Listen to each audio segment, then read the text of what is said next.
are going to talk about leaking while jumping, or running.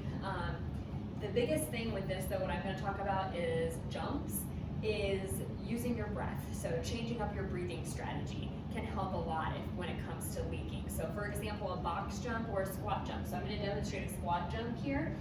So I'm just going to do a mini squat jump here. I'm going to squat down and then I'm going to exhale and come up.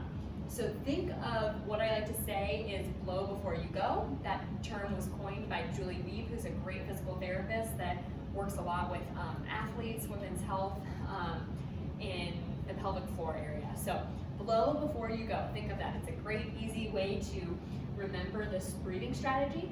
So think of that, doing that on the hard part of an exercise. So for a box jump or a squat jump, you're exhaling right before you leave the ground. That's going to help you engage the pelvic floor and your core properly to help prevent leaking and manage the pressure in your system. So again, I'm inhaling on my way down, exhale right before I leave the ground. Inhale, exhale.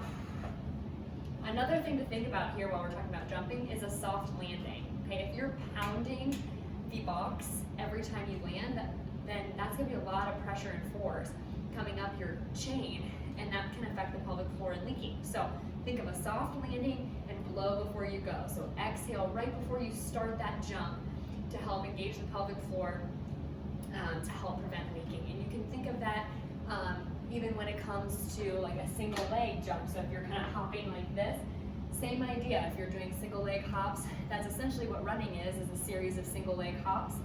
Okay, but when we're training our breath with these movements, make sure you are exhaling on the hard part or blow before